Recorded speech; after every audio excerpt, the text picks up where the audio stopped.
Hello, welcome to Chapter 20, Bootstrap Pager and Pagination, brought to you by Ankpro Technologies. My name is Harish. In this session, we are going to learn how to build a Bootstrap Pager and Pagination. Right now, let us understand that very clearly. Keep in mind, Bootstrap is going to provide us some of the pager classes, which include previous, next, and disabled. We are going to learn the usage of all these classes when we create a pager. Similarly, Bootstrap is also going to provide some of the classes for pagination, which include active, disabled, pagination-large, and pagination-small. We are going to use all these classes when we code for pagination. So, right now our task is to create a simple Bootstrap pager with previous and next button. So how do I do that? In order to do that, I need to jump into Visual Studio. Now our objective is to create a simple Bootstrap pager with the previous and next button. So in order to do that, I need to take an unordered list and two list items in it. Okay. And to this main unordered list class, I need to add a class called pager. Okay. And to this list items, I need to take an anchor tag. Okay. And inside that anchor tag, I'll add a content telling like previous button. Previous, and coming here I need to add anchor tag and telling like that one is next. Okay, Control S. Now when I go back and when I refresh this page, you can observe we're getting two buttons, one indicating the previous and other indicating the next. Keep in mind, now if I need to add arrows, okay, to this previous button I need to add an arrow which is pointing towards left and arrow pointing towards right to the next button. How do I do that? It's very simple. What I need to do is I need to add ampersand left ARR stands for left arrow, L stands for left, ARR stands for arrow. Similarly, if I need to add to the next the arrow pointing towards the right, so ampersand RARR, right arrow. Okay, now when I go back and when I refresh the page, we're getting two buttons, one pointing towards the left and the other pointing towards the right, in the sense previous and next. Okay, this is what we learned, like how to build a simple Bootstrap pager with two buttons, previous and next. Okay, now let us make use of these classes present here. Currently you can observe our Bootstrap pager buttons, previous and next, they are lying at the center. Now if I wish to push this previous button to the left and next button to the right, how do I do that? In order to do that, I need to take help of these two classes, previous and next. Okay, so what I'll do, I'll come back to my Visual Studio. To this list item left class to the content previous, I need to add a class called previous itself. We have a class called previous itself, and to the next we should add a class called next itself. Okay, Control S. Coming back and refresh, you can observe the buttons which were lying at the center, now they are pushed to the respective sides respectively. Okay, this is how you'll make use of these two classes, previous and next. Okay, previous, it is used to align previous link on the left hand side and is used to align the next link on the right hand side. Okay, now we are left with one class, that is disabled. So coming back to my Visual Studio here, now in this page we are having two buttons. You can observe here previous and next. Now when I click on that, it will take me to the respective page. But if I want to make this button disabled, what I need to do is I need to make use of this class. So how do I do that? I'll come here and I'll add a class called disabled. Control S.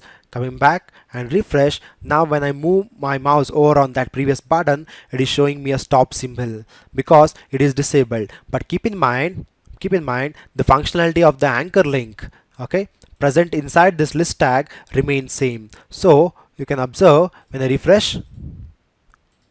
Okay, now when I click on that, here we'll get a hash symbol because in this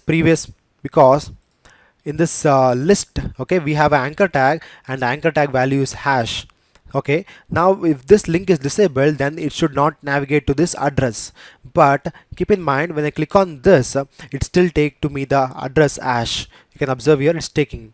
But how do I stop that functionality of the anchor link? It's very simple. What I need to do is I need to add a disabled. I need to add a class called disabled. Control S. But when I go back and refresh, okay, now when I come back, now there is no hash. Now we add a class called disabled to the anchor tag also. Now also when I click on this, it is taking me to that page. Okay, whatever the address here is specified, that is hash. But how do I solve that? It's very simple. Instead of anchor tag, I need to take a span element. Okay, control S. Now when I do control S, when I come back and when I refresh, now you can observe, okay, we don't have hash. Now when I click on that, it's not navigating to that hash, to the address what we have specified, because now we had make use of this span element instead of anchor tag. Okay, this is how you'll make the Bootstrap pager buttons disabled. Okay, now that's what we learned in this session. Like completely we learned how to create a pager, and also we made use of these classes. Okay, now it's our time to learn a pagination. So what I'll do is I'll create a pagination first. In order to create a pagination, I need an unordered list. In the unordered list, I need at least 5 items.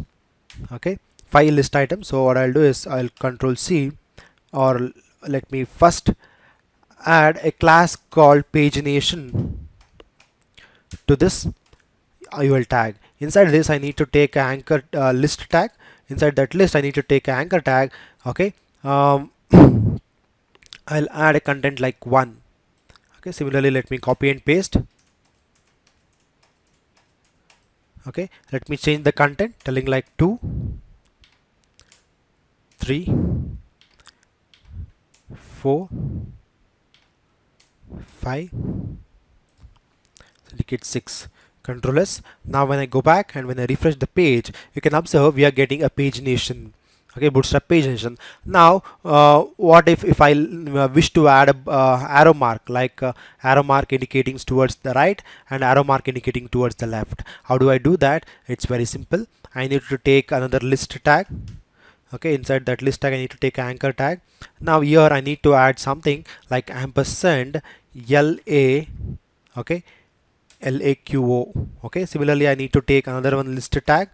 Okay, inside that I need to add anchor tag, and I need to write some code telling like representing RAQO.